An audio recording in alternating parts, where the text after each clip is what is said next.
This is Obsidian ASMR.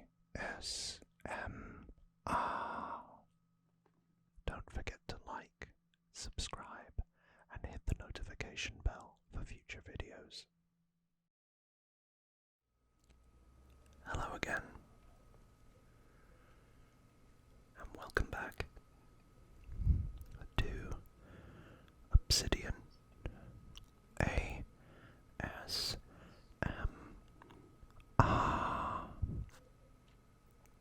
And tonight we have got a very long delve into my PlayStation 4 collection.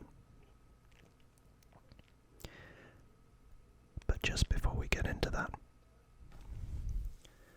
I wanted to say a massive thank you to each and every one of you that's been tuning in and made the first video of my PlayStation 5 collection such a success. Small channel, but I appreciate you. And without further ado,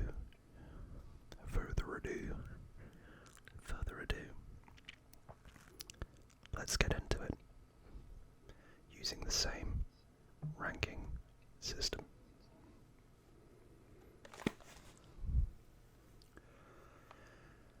So, start off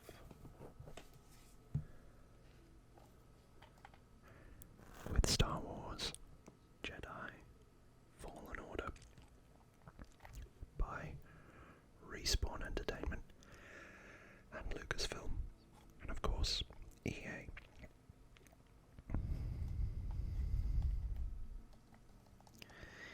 Now this is a bit of a cult classic.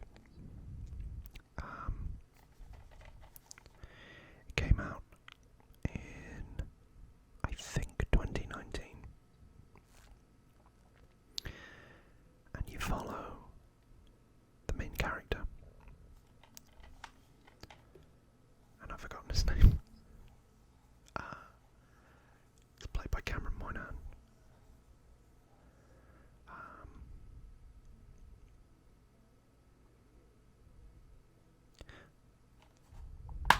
It'll come back to me in a second.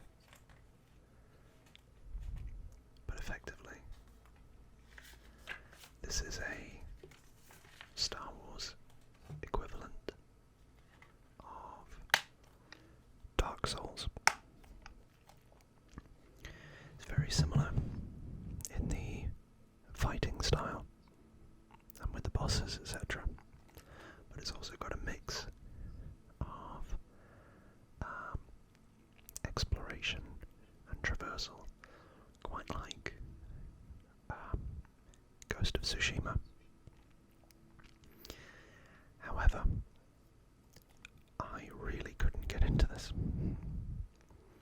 I spent a couple of hours, and whilst the production quality was very high, and they'd clearly put a lot of love and attention to detail into it,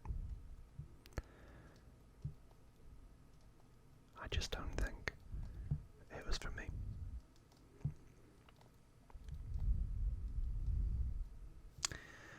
So, with an unbiased, objective viewpoint,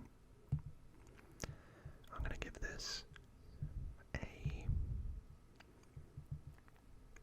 probably a 6 out of 10.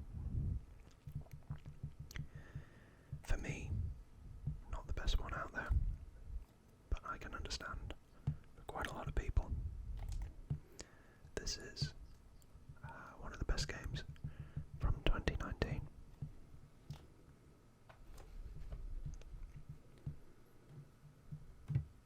And just before we move off of this, it's come back to me. His name is Cal Kestis. I believe there's mutterings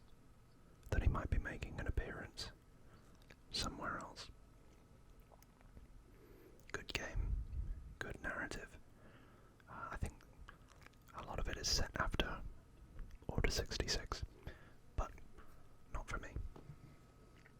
So we'll move on.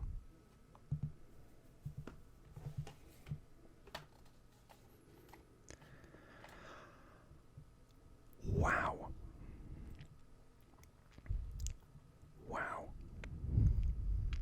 I can see why this game is so very hyped. And I can see why it pushed PlayStation to do more single-player story modes and games. Guerrilla knocked this one out the park with Aloy.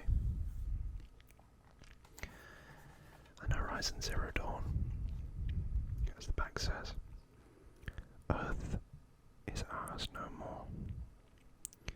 1,000 years from now, machines roam the land, and mankind is no longer the dominant species.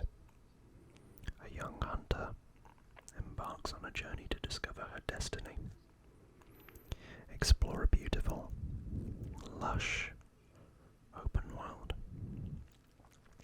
face overwhelming odds with every step, and uncover ancient mysteries.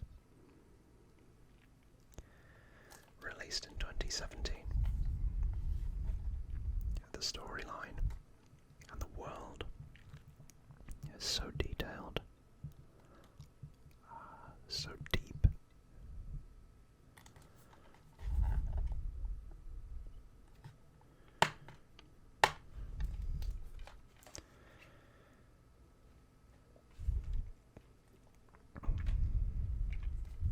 It's honestly, I spent my time chasing everything that I could, whether that's all the side objectives, the tall necks, silence, everything about it. I loved the storyline, I loved the narrative, I loved the variation of the tribes. It was just perfect. And the seamless blending of kind of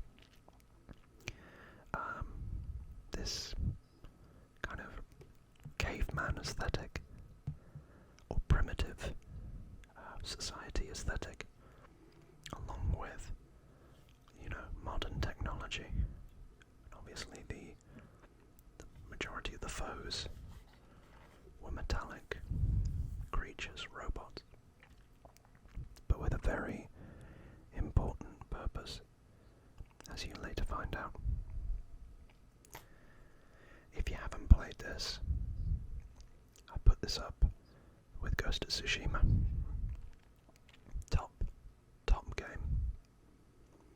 And I'd give it a 10 out of 10. It's one of my favourites. And I'd love to play it all over again. And in fact, one day I might.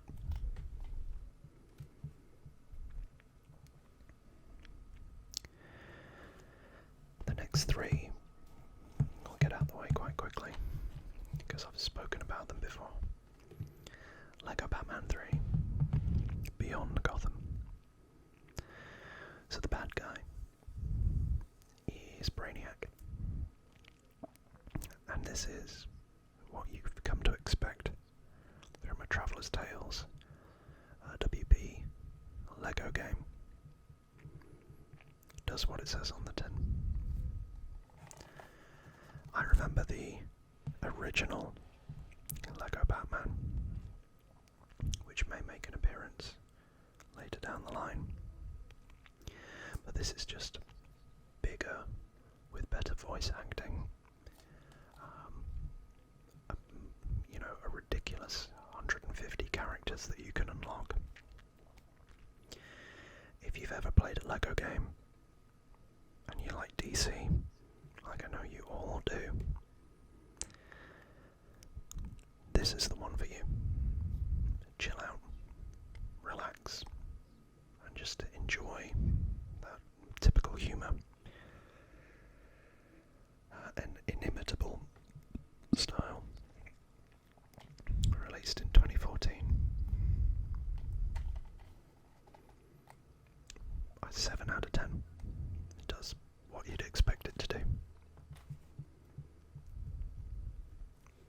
Simple.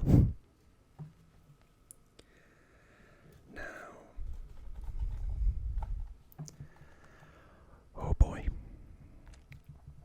I'm gonna split you all with this one. Batman Arkham Knight. Again, I remember this coming out, which I think was about 2015. Yeah, 2015. And I've spoken about this in the Batman series. But honestly, this is my favourite in the trilogy. Or the quadrilogy, if you count Origins. You play as Batman as he tries to stop Scarecrow from unleashing his fear toxin across the city of Gotham, whilst also trying to stop the mysterious Arkham Knight. Another single player. You can probably tell I'm not very social, but I put hours into this. Did everything. Got the DLC, the Season of Infamy, and all the other stuff too. Caught all the villains. Penguin, Two-Face, Man-Bat, Killer Moth,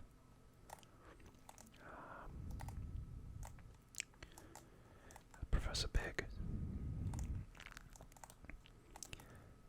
the Riddler. That one took the longest, because you've got to go and collect all of the Riddler trophies in order to get him. You get Poison Ivy, then I'm pretty sure there is Asriel, and some others that I forget. I think it's Deacon Black, and Hush. Those are just off the top of my head. A Season of Infamy, you've got Killer Croc. Then Mr. Freeze. And Ra's al Ghul. That was very good DLC.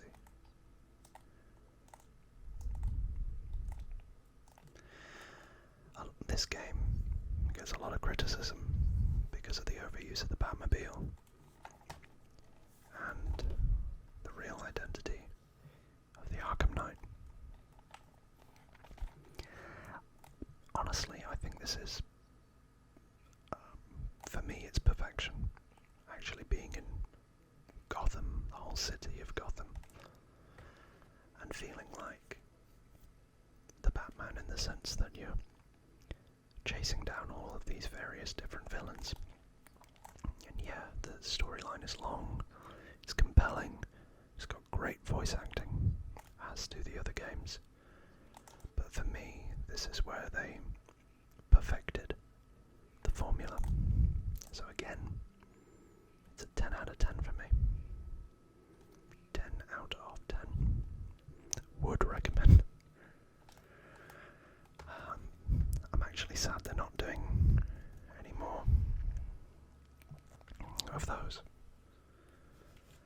And then everything I said about this, the voice acting, the storyline, the characters, the gameplay, you know, these games revolutionized superhero games, and there's no going back. A lot of the fight mechanics that are in Arkham Asylum, Arkham City, and Arkham Knight have been lifted by other superhero franchises,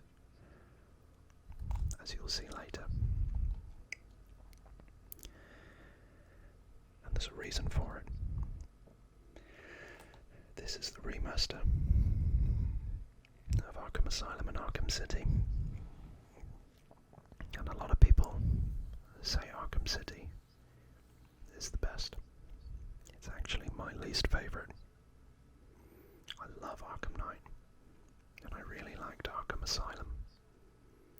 I thought Arkham City was the weakest of the three. That's my opinion. Again, I would give this a solid 8, probably 9. Let's go with 9 out of 10 if you love Batman. These 3 games will keep you entertained for months.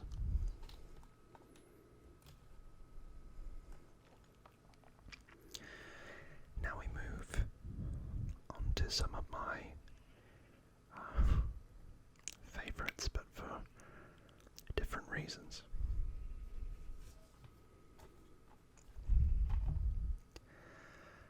Spyro.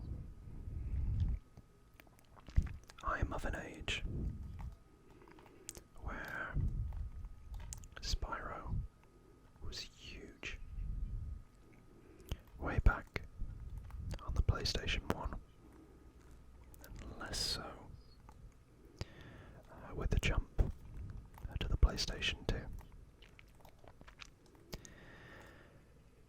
This is one of the franchises that built the PlayStation console, partly because of this purple dragon.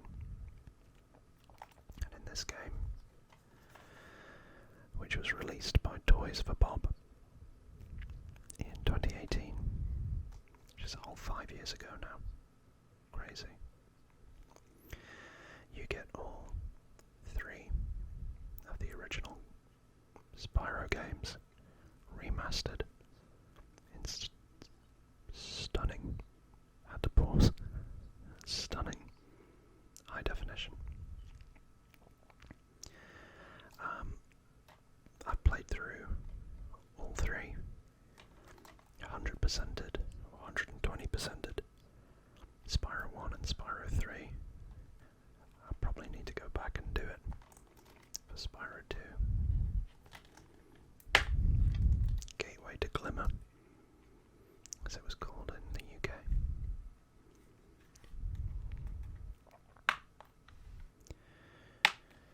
Ripto's Revenge in America and Japan.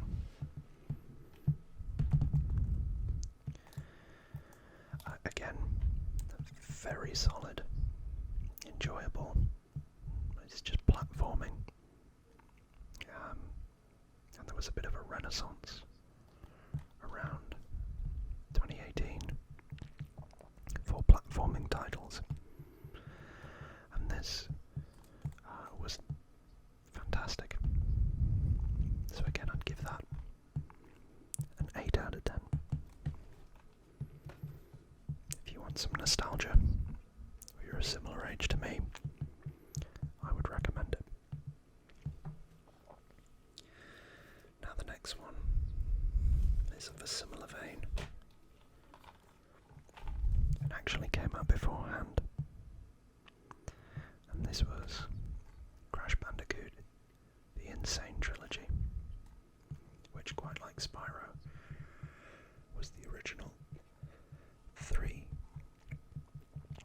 Crash Bandicoot games, and they were remastered by Vicarious Visions. This was actually released first in 2017, and again I played through Crash Bandicoot 2, which was always my favourite. I spent many hours playing that as a kid. And Crash Bandicoot 3, Warped. The difficulty with this is if you want to get technical, which I do,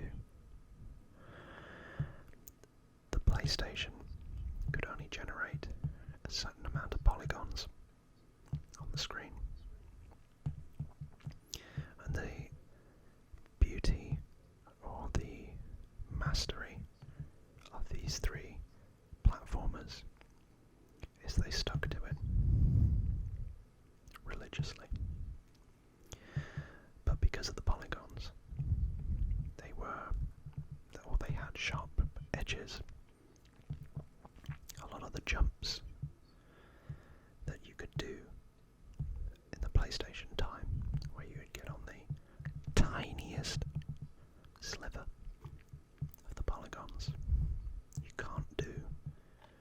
this because they've rounded the polygons, which actually makes this quite a bit harder. But this was a love letter to Crash Bandicoot, and I thoroughly, and I mean thoroughly, enjoyed it. And I know a lot of my friends did too. So, for sentimentality, this is a 9 out of 10. Again, great platformer. Then, a couple of years later, they brought out CTR, which was the 4th Crash Bandicoot game from the original PlayStation era, which was basically a Crash version of Mario Kart. I have to say, I used to play this a lot as a kid, but I didn't play it much these days. This was released in 2018, and it was good, but I had more fun with this one, so I'll probably give this like a 6 out of 10. It was fine, but I lost interest pretty quickly.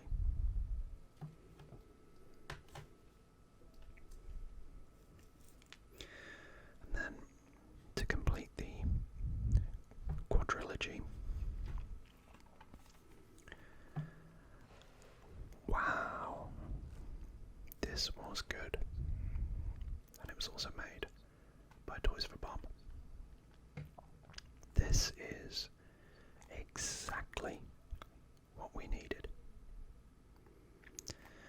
A brand new Crash Bandicoot game for the PlayStation 4 to revive platformers, or to at least bring them back to the forefront of people's minds. I think this came out in 2020. It did. And whilst they didn't mess around with the original gameplay, like the Wrath of Cortex or Twin Sanity did back in the day, this just added a little bit extra in terms of these power masks that you could use for a time period, and you would need to use effectively to complete levels. Another really cool element to this that I didn't realise was a thing until a little bit later than I'd like to admit, was you can play the levels backwards. Crazy, right? So, in the other game, the Insane Trilogy, it was very linear, start to finish, but with a little flip. That's all it is. You get the same map, but a different challenge.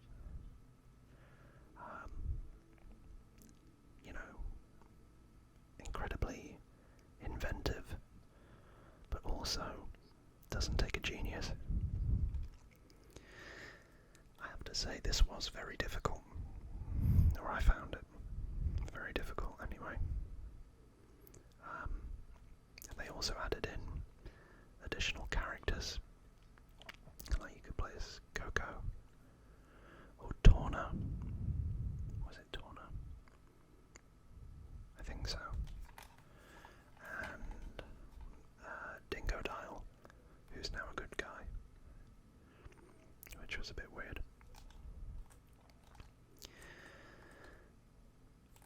probably give this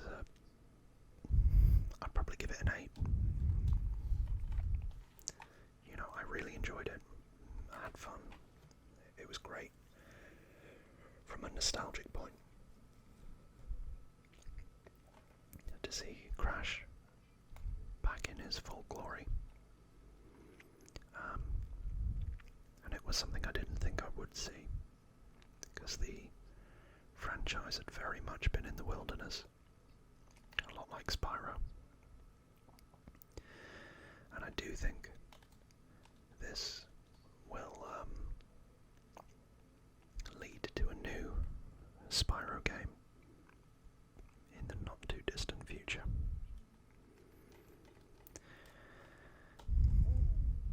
So that's all of my Crash Bandicoot. I haven't got the Crash Team Rumble game, because that does look a bit bad. Okay. Now we move on to a couple more serious titles. Can't get much more of a juxtaposition. Crash Bandicoot to World War One.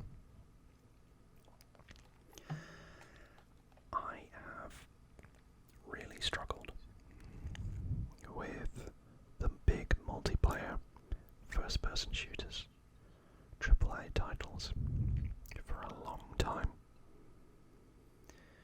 You know, I played the original Modern Warfare, Modern Warfare 2, World at War. You know, those are my versions, but I have to say, after a while I got bored of just doing the same thing year in, year out. But then I saw this, and oh boy, was it creative. From DICE and EA.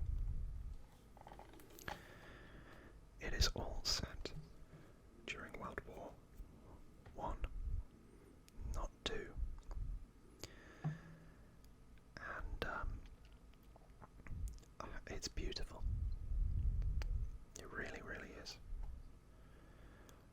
Released in 2016. This takes you into the trench warfare like you've never seen before, and also provides different scenarios, like, you know, very early dogfights. You know, these dogfights were, well, they didn't last long because the planes weren't that good, and it feels like it. You know, they're tough to maneuver, the tanks are tough to maneuver. You don't have any overpowered weapons or perks. It's just taking you back to basics.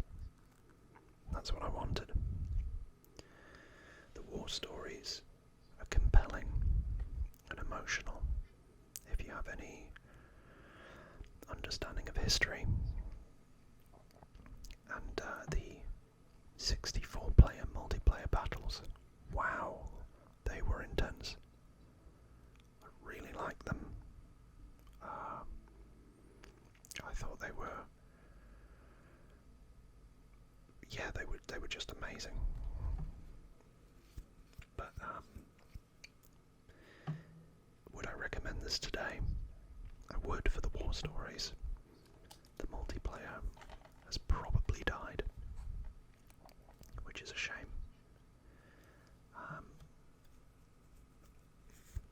I'd probably give this a 9 again. I know I'm being very generous. I've got 2 piles here, and these are the good piles. I'll probably be less generous with the second pile, but you might have to wait for that till Thursday.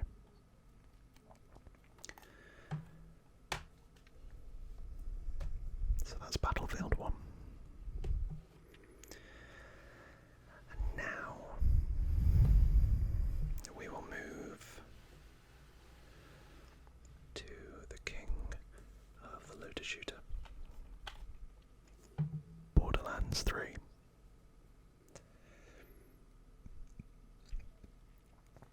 Is it better than Borderlands 2? Is it better than the pre-queek? I didn't even say it right. The pre-sequel. There you go. Yes. In a word. Yes. I think this is brilliant. I think the story's good. I think the pacing's brilliant. I think the comedy's on point. It's got a lot of replayability, and it's not too easy. It's hard. It's what you'd probably come to expect from a Borderlands game. It's a looter shooter. Released in 2019. As it says, shoot and loot your way through a mayhem-fueled adventure. And what I loved about this is it's co-op, so up to 4 players. And I had a wonderful time playing with 2 of my best friends on this title. Did everything, completed everything, got the platinum. I'd probably play it again, but next to no point. If you love Borderlands, you can't go wrong. Again, I'd probably give this a 9. I highly recommend. Okay, stop giving out 9s. Oh, I don't know whether I can or not. So, the Handsome Collection is remasters of Borderlands 2 and the pre-sequel. Got it right that time. I haven't really played the pre-sequel on this, and I was playing through Borderlands 2 with one of my friends, who to this day says that that is the best one because of Handsome Jack. Everything I've said for the previous one kind of goes for that. Again, the humour's there. I just think that this is a bit more rough around the edges, and I can't really comment for that. So I'd probably give this a 7 from what I've played. You know, I think it's quite nice that it's got a transfer your PlayStation 3 save file element to it. I haven't really, I've been sidetracked by other games, let's say that. Oh boy. Burnout Paradise. What a game. Burnout was one of my favourite series when I was younger, and Paradise was perfect.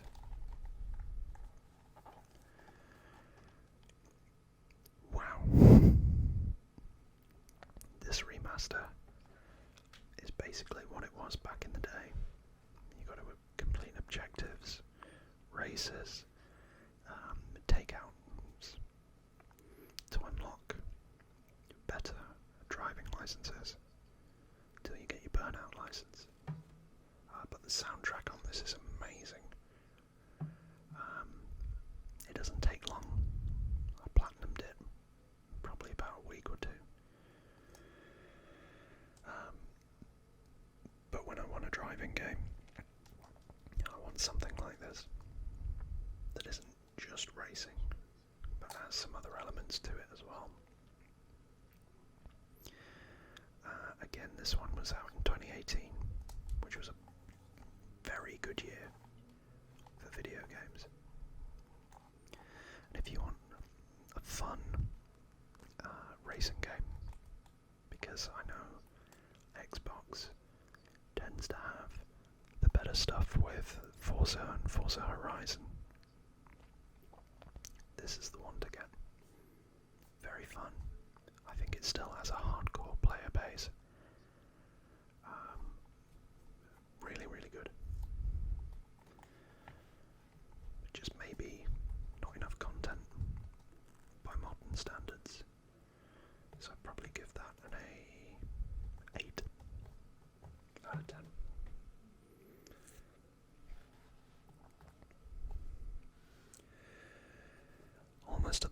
one pile.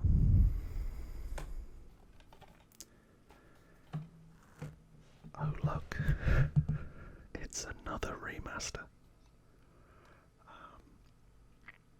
Probably says a lot that PlayStation have churned out some good games, but this, for me, there was a lot of remasters in this era,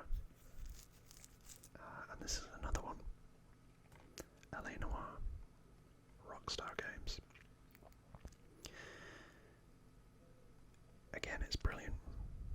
You play as a detective, so it's quite nice to not be a cowboy or a criminal or a bully. But in this one, you're a cop trying to save members of the city that you live in, which is Los Angeles, from 1950s style crime. So you play as Cole Phelps. I didn't actually complete it. I got pretty far, but I was really trying to, pay attention to all the details. And, I didn't want to get caught up in the memes of, press X to down. From what I have played, it's a very, very good entry from Rockstar, and I kind of wish they'd make a sequel. I love the setting of the 1950s. I was a big fan of Mafia 2, which was also set in the 50s. So again, I'd probably give this a 7. Very solid.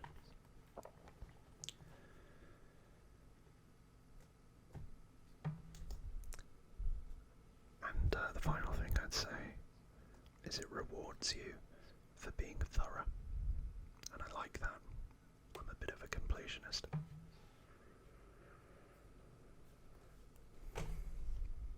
Okay, time for me to get controversial. The box. Over 200 awards. It's got bonus content. And it's even got its own Netflix series, which started off strong, but doesn't seem to be doing great. So there's Geralt of Rivia.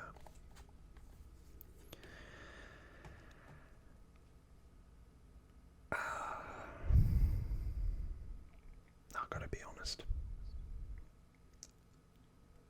I bought this and I've really, really struggled to get into it. I've got one friend who swears that this is one of the best games ever made.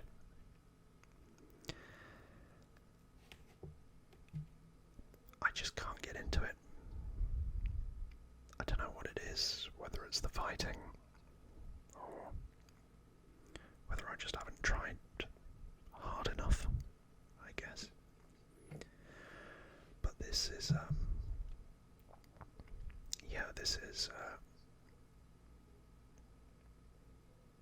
one of those games I feel like I need to go back to and try again. I'll show you the box. It comes with this nice game manual that they couldn't put in the box. That's me nitpicking.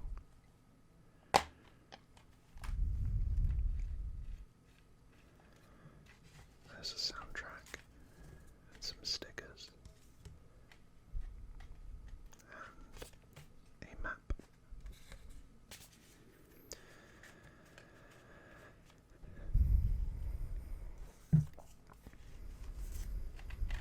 I don't know, it's fine. And I've got a bit of a personal connection to the Netflix show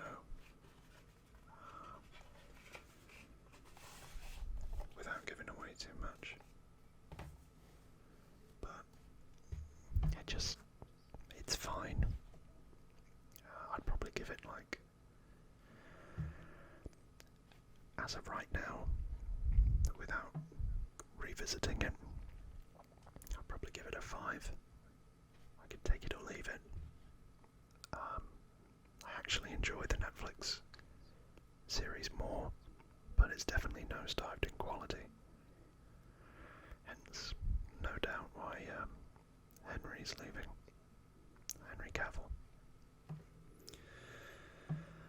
Okay, 2 more for this first installment, and then on Thursday we'll give you part 2.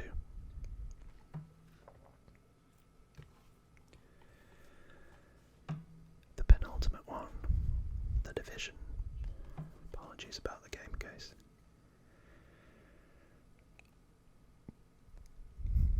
Tom Clancy games, for me, are a bit hit and miss. For every one of The Division, there's like a Rainbow Six Siege. Didn't get on with it. But this, I liked this.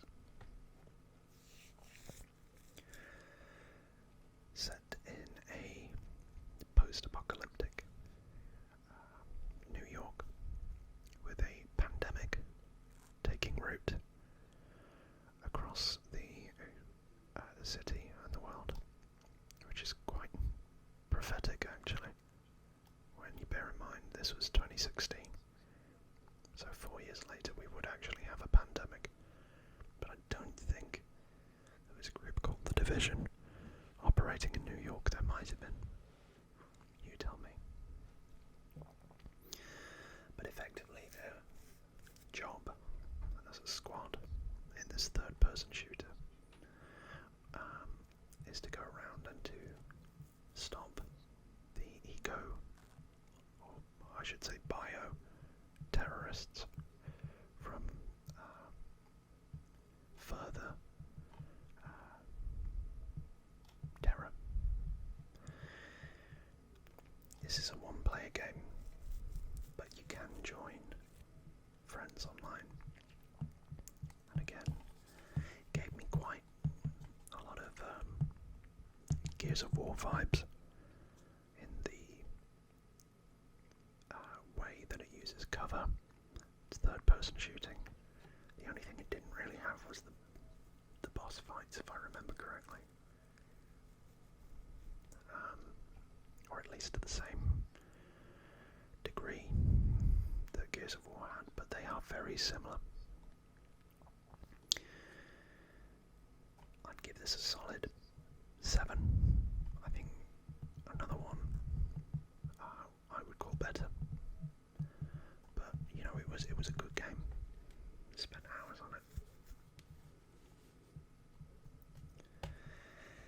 And then finally, if you're still awake, the big one. Oh look, over 200 awards again. Cyberpunk 2077. Now I have played some of this, and I do like it more.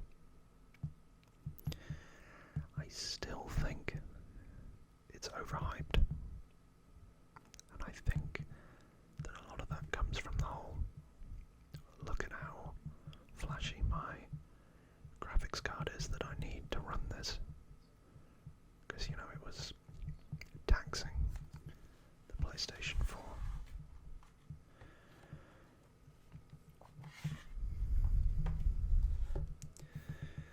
But it comes with some cards.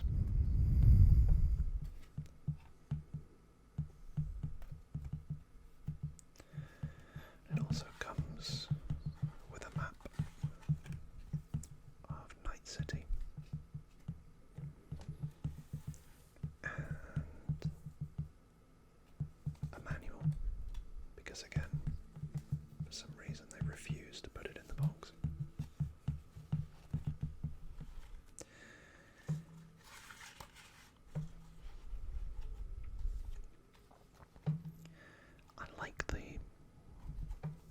size of this.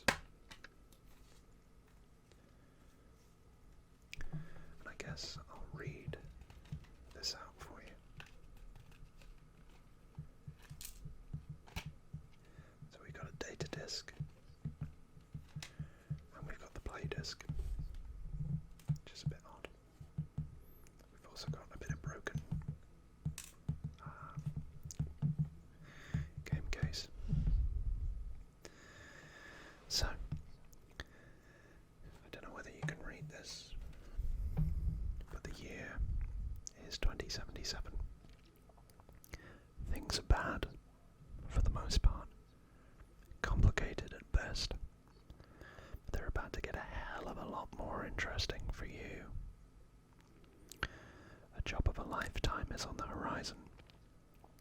A wild ride spanning dozens of hours of tech-infused adventures through a world unlike anything you've created before.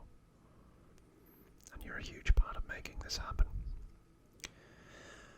Whether you've been following Cyberpunk 2077 for a long time, or only found out about it recently, bought the game just after it came out, or later down the line, we'd like to thank you for the support and waiting all these years for the release.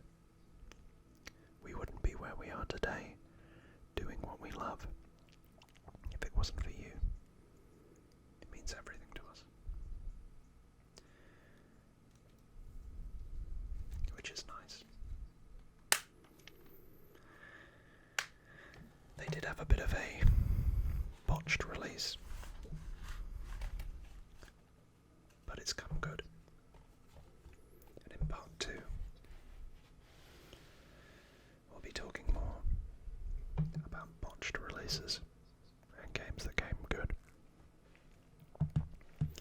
But for now, I'd give Cyberpunk 2077 a fitting 7. It's good, but again, I don't really get the hype. Could just be me. So thank you, if you've made it this far, for tuning in to do another installment of my video game collection. I will be doing part 2, as I've said like 3 or 4 times, on Thursday. But I repeat again, I can't put into words the joy and how humble it makes me with all the support you've been showing the channel in the last couple of months.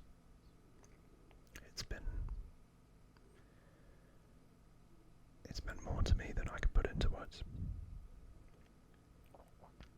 And I want to keep putting out the content for you all, and to repay that faith and love that you've been showing me as best as I can. So without me getting too sentimental, just know it's appreciated. Now, I hope you're all relaxed and softly sleeping, or you've just had a fun time looking at some games.